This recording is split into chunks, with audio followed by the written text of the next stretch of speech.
नमस्कार। जीवन शैली कार्यक्रम में आप सभी दर्शकों का हार्दिक स्वागत है। आपके साथ मैं हूं मोहिता कोठियार मनादुली।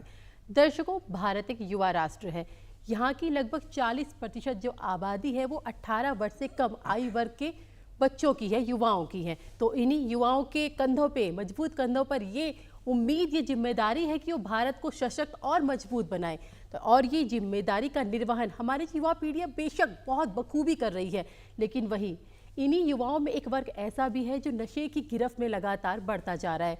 वो अपने सपनों को तोड़ता जा रहा है। आगे बढ़ने की जो उम्मीद उनसे की जा रही है वो उम्मीद उनसे पूरी नहीं हो पा रही। तो आप समझ गए होंगे कि हमारा जो आज का विषय है वो नशे से संबंधित है, नशे के कारण और बचाव। और इस विषय पे बात करने के लिए हमारे साथ हमारे बेहद खास मेहमान यहाँ पर मौजूद है। मैं इनका परिचय करा देती हूँ। हमारे साथ यहाँ पर डॉक्टर पवन शर्मा जो मनोवैज्ञानिक है यहाँ पर मौजूद है।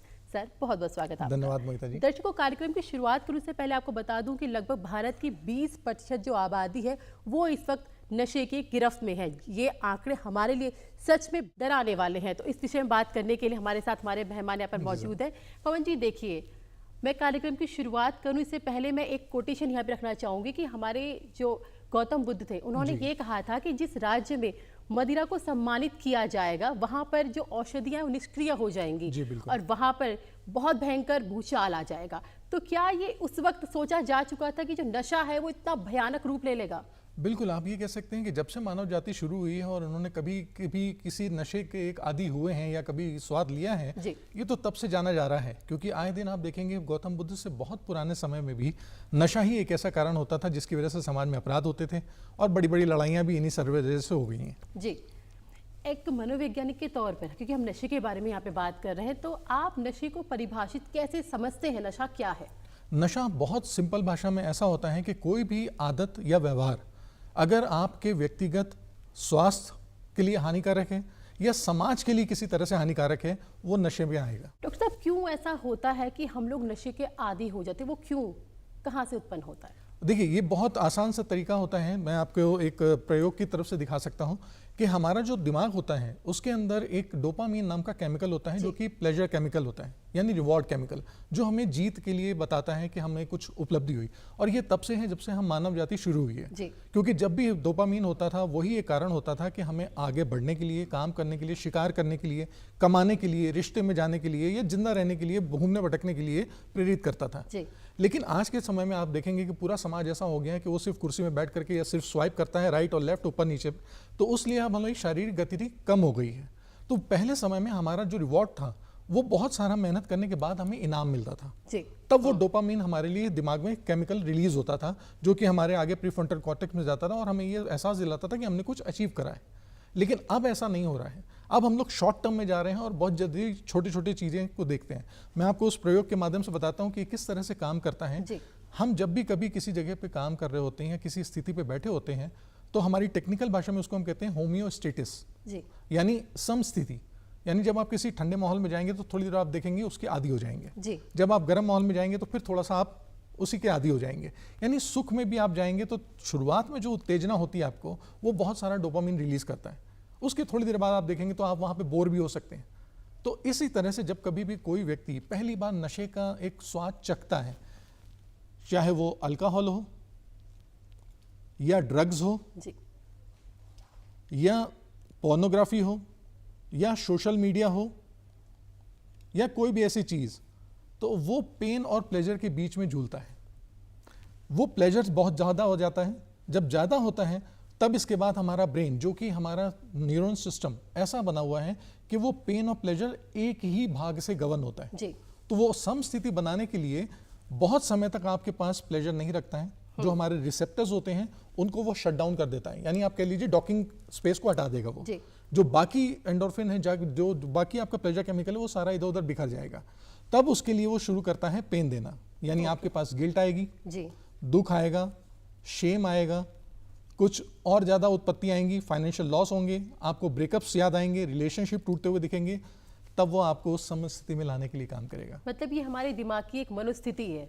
ये स्वाभाविक प्रक्रिया है, क्योंकि ये हमें जिंदा रहने के लिए कोशिश करती है। क्योंकि जब किसी के पास कोई दुख होता है तो वापस उसके अंदर वो एक पेन के हटा करके खुशियां देता है, तो वो सम रूप से रहता है। अदरवाइज वो पूरा दुखी ही हो जाएगा।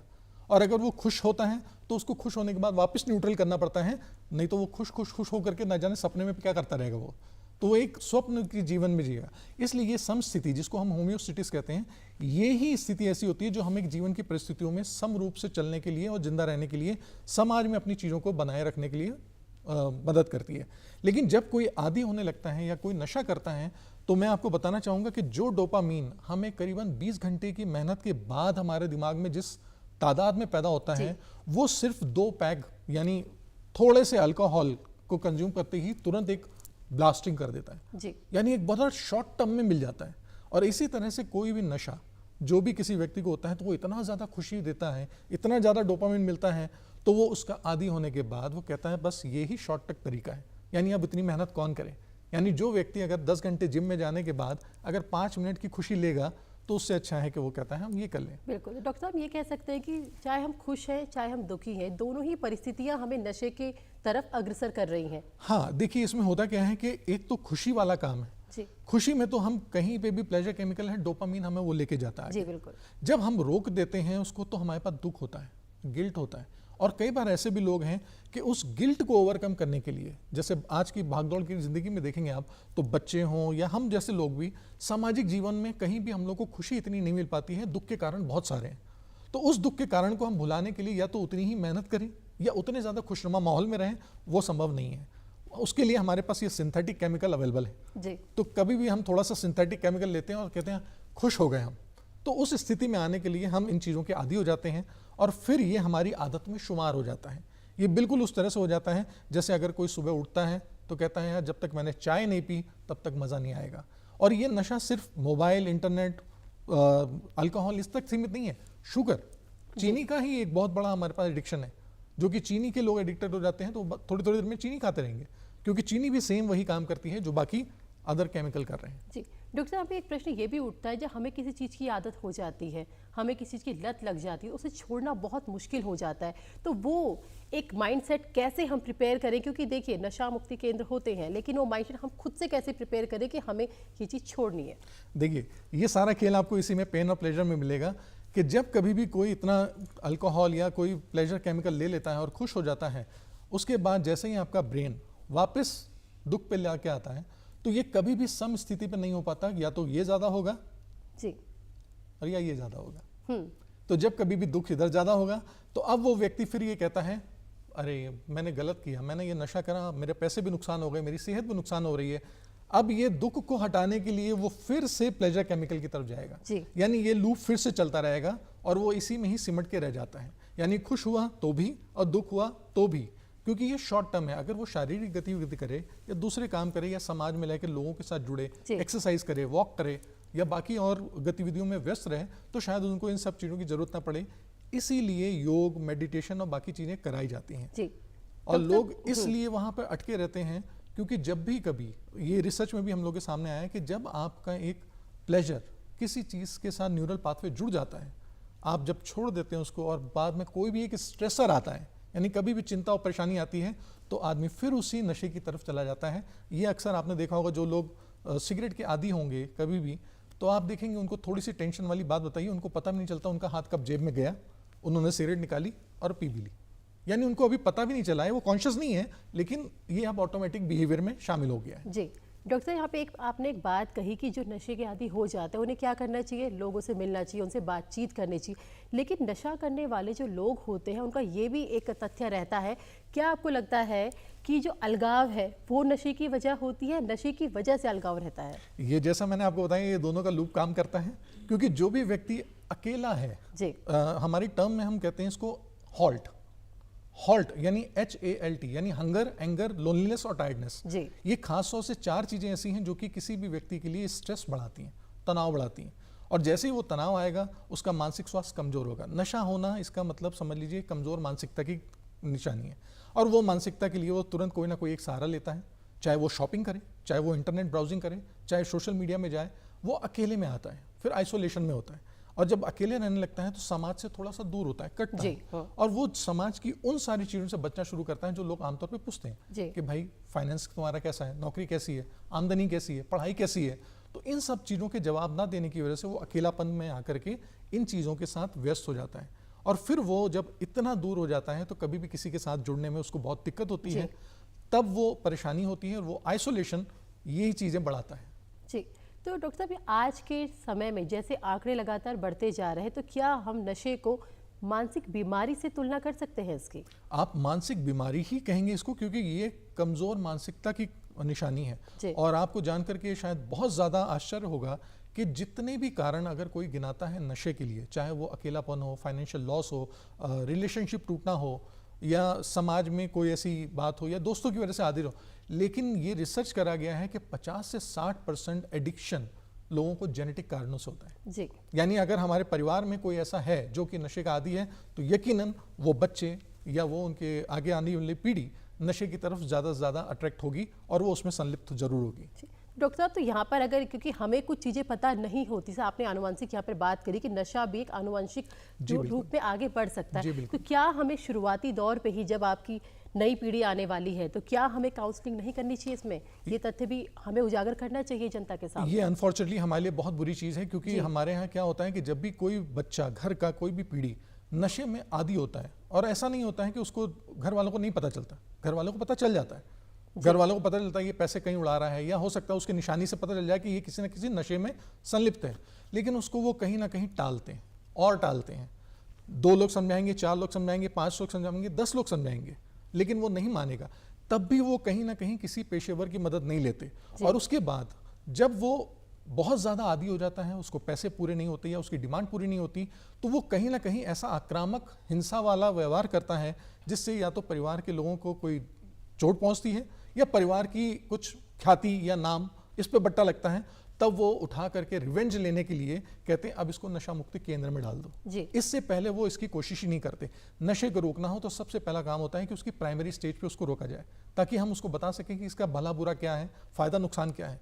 लेकिन जब इतना आदी हो जाता है, तब उसको अगर हम नशे मुक्ति केंद्र या ऐसी कहीं जगह डालते हैं रिहैब में, तो वो बच्चा या वो व्यक्ति वो उसको एज अ अपने ऊपर सजा के तौर पे लेता है, और वो फिर कहता है ठीक है मुझे यहाँ भेजा, अब लौट के आने दो, मैं तुम्हें और डिफेम करूंगा, और बदला करने के लिए मैं इससे भी ज़्यादा नशा करूंगा। इसलिए ये सर्वे में मैक्सिमम देखा गया है कि जितने लोग नशा मुक्ति केंद्र से बाहर निकलते हैं, वो उससे भी ज़्यादा खतरनाक नशा करना शुरू करते हैं। तो डॉक्टर साहब, जैसे आपने ही ये आंकड़े बताए हैं कि हम ये सोचते हैं कि कोई नशा कर रहा है, ठीक है आप उसे नशा मुक्ति केंद्र भेजिए, अगर जो आंकड़े आप बता रहे ऐसी स्थिति में वो परिवार वाले क्या करें, वो परिवार क्या करें कि जिससे उनके जो रिलेटिव है, उनके अपने हैं, वो इससे दूर रहें? बहुत आसान सी बात है, जब भी कोई हमारे यहाँ का बच्चा या कोई भी परिवार का सज्जन कोई गलत हरकत करता है, तो हम सबसे पहले उसको आइडेंटिफाई कर देते हैं कि इसने बहुत बड़ा काम कर दिया, और हम रिएक्ट करते हैं। और रिएक्ट करने में हम उसके ऊपर कहीं ना कहीं पनिशमेंट देते हैं, सजा देते हैं कुछ। हम ये नहीं जानना चाहते कि आखिर ये किस वजह से कर रहा है। अगर हम उसके साथ एम्पैथी दिखाएं और समझें कि हाँ तुमसे ये गलती हो गई है, चलो इसका निदान है, हम उसको समाधान करते हैं।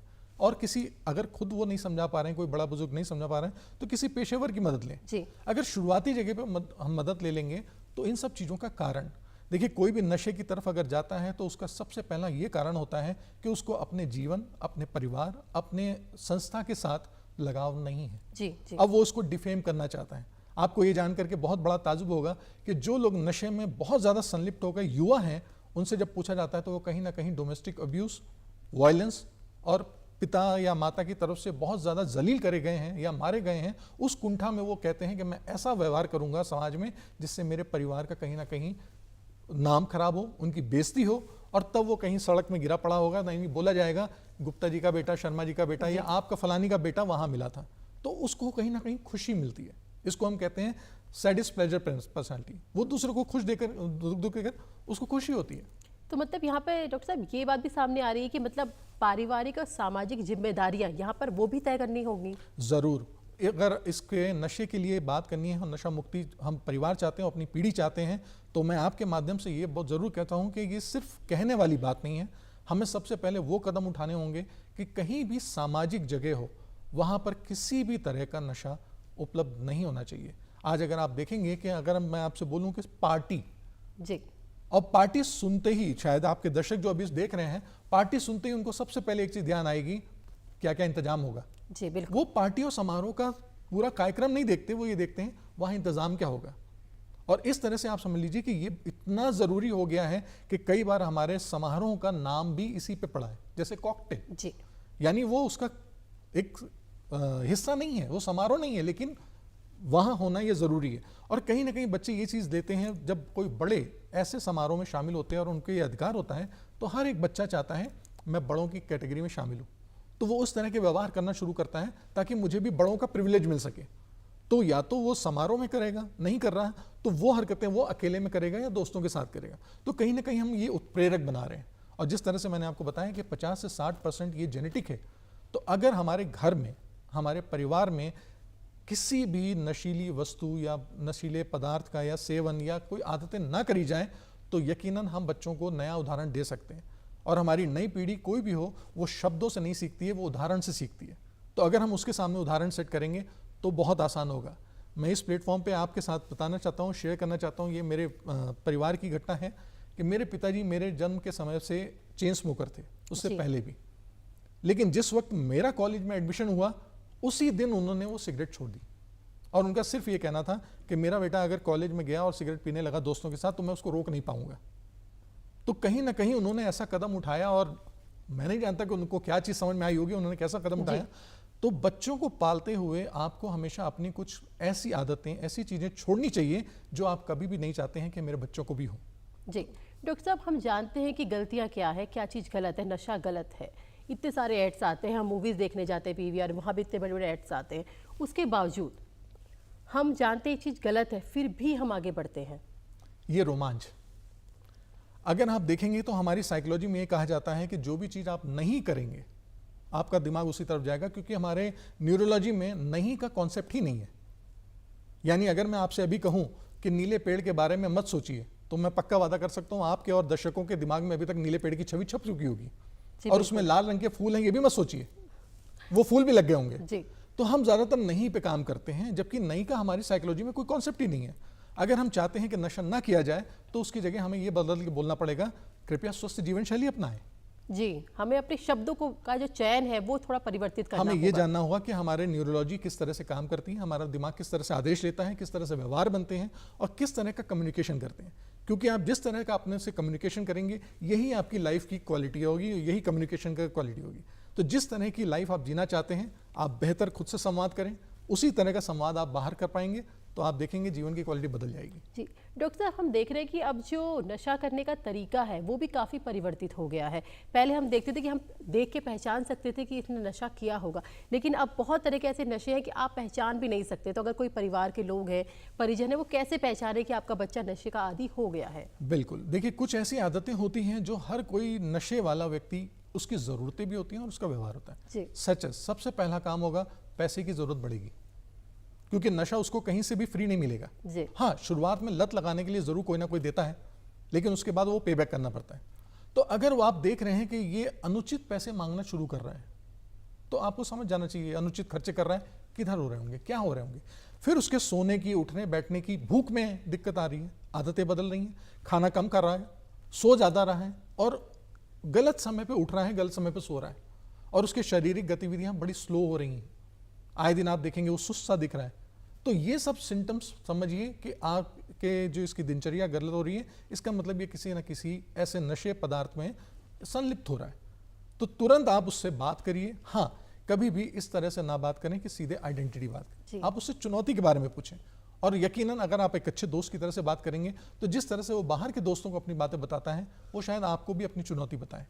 तो कुछ लोग रोमांच की वजह से करते हैं, और रोमांच की वजह से करते हैं, फिर यही बात आएगी कि प्लेजर बहुत होगा, उसके बाद पेन आएगा, और वो पेन को, गिल्ट को घटाने के लिए वो वापस उस नशे में जाएगा, तो ये साइकिल फिर से शुरू होना शुरू होगी।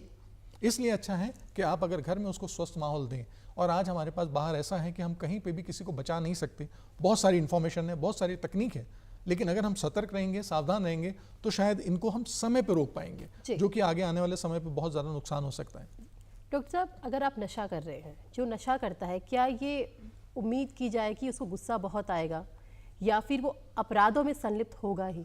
बिल्कुल, आप ये मान के चलिए कि गुस्सा ज़रूर आता है। जैसा मैंने आपको बोला कि वो डोपामीन केमिकल जो उसका रिवॉर्ड सिस्टम, वो रिवॉर्ड देता है, और रिवॉर्ड में आदमी उत्साहित होता है, और उत्साह में वो कहाँ पे प्रदर्शन करेगा?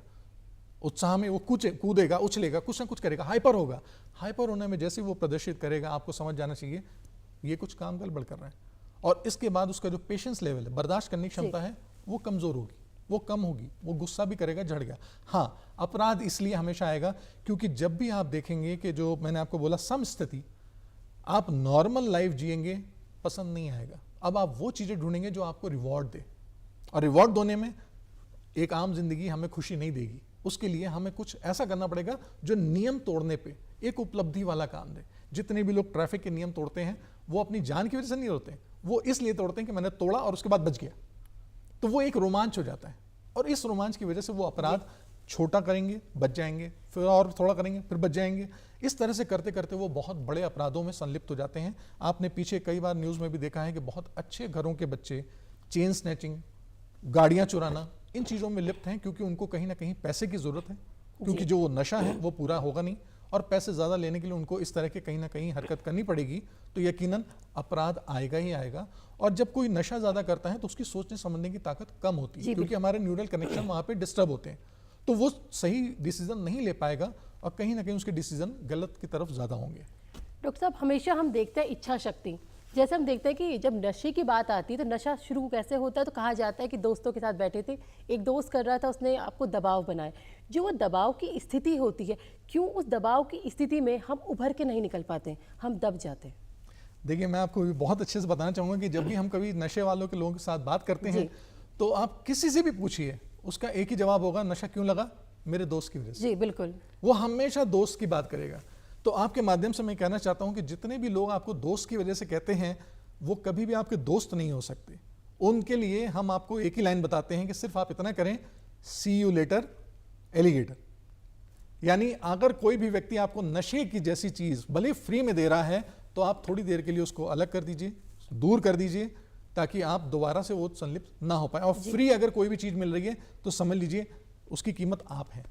जी, जब नशे की यहाँ पे हम बात करते हैं तो क्या महिला और पुरुष, इनके लिए क्या नशे अलग अलग तरीके हैं? आपको जान करके बहुत शायद रोमांच भी लगे और अचंभा भी हो कि नशे में अगर देखेंगे तो आज पुरुष और महिलाओं में ये दोनों समतर है, बिल्कुल एक दोनों ही एक जैसा है। और कई जगह ऐसी हैं, कुछ नशे ऐसे हैं खास तौर से जो कि शायद महिलाओं में कुछ ज्यादा हैं, जी, कुछ नशे ऐसे हैं जो कि पुरुषों में ज्यादा हैं। और ये नशे हर एक के न्यूरल पाथवे और ब्रेन के हिसाब से अलग अलग होते हैं, क्योंकि एक ही नशा सब पे एक जैसा काम नहीं करता। क्योंकि एक नशा किसी को शायद ज्यादा रोमांच देता है, अच्छा देता है, दूसरे को किसी और नशे में आनंद आएगा। जी बिल्कुल। इसी तरह से अलग अलग तरह के नशे हैं। और चूंकि हमारी जो संरचना है वो अलग अलग तरह की होती है, पुरुषों की, महिलाओं की, तो महिलाओं के कुछ अलग चुनिंदा नशे हैं जो उन्हीं की कैटेगरी में ज्यादा चलते हैं, और ऐसे पुरुषों में हैं वो अलग नशे हैं। लेकिन आज की तारीख में दोनों एक दूसरे को बराबर टक्कर देते हुए हैं। डॉक्टर साहब, जब अगर कोई नशा कर रहा है तो उससे उसके शारीरिक स्वास्थ्य पर, मनोविज्ञान हमने समझ लिया, उसके शारीरिक स्वास्थ्य पर किस तरह से ये प्रभाव डाल रहा है? हर तरह से पड़ता है, क्योंकि हमारा जो मानसिक स्वास्थ्य है वही हमारे शारीरिक स्वास्थ्य को जुड़ता है एक दूसरे से। जब न्यूरल पाथवे खराब हो रहा है तो आपको सेंसेस नहीं मिलेंगी। आप देखेंगे अक्सर जितने लोग नशे के आदी हैं वो तीखा खाना ज्यादा शुरू कर देते हैं, क्योंकि उनकी स्वाद ग्रंथि खत्म हो जाती है जी। उनको खाने में स्वाद नहीं आता, वो कहते हैं मिर्चा और डालो, मिर्चा और डालो, मिर्चा और डालो। इसी तरह से हमारी आंतें हैं वो सिकुड़ना शुरू करती हैं, तो हमको भूख का भी आइडिया नहीं लगता। क्योंकि जब हम काम करते हैं, शरीर में चलते दौड़ते हैं, भागते हैं, उसके बाद जब हमारे पास खाना आता है, वो खाने की महक देखना, और उसके बाद जो हमारे अंदर एसिड का फ्लो होता है, जब हमारा इंसुलिन होता है, हमारे एपेटाइट बढ़ता है, वो खाना हमें संतुष्टि देता है। लेकिन वो संतुष्टि हमें नशे से मिल रही है, तो उसके लिए फिर हम खाने जैसी मेहनत क्यों करें जी। तो इसलिए जब खाना नहीं खाएंगे तो आप देखेंगे कि उसका जो ब्रेन का कनेक्शन वो भी खराब हो रहा है, बीपी भी खराब हो रहा है, हार्ट रेट भी खराब हो रहा है, और बाकी डायबिटीज जैसे और बहुत सारे ऐसी बीमारियां हैं जो कि सिर्फ नशे की वजह से शुरू हो जाते हैं जी। तो फिर शरीर बीमारियों का घर बनते देर नहीं लगती जी।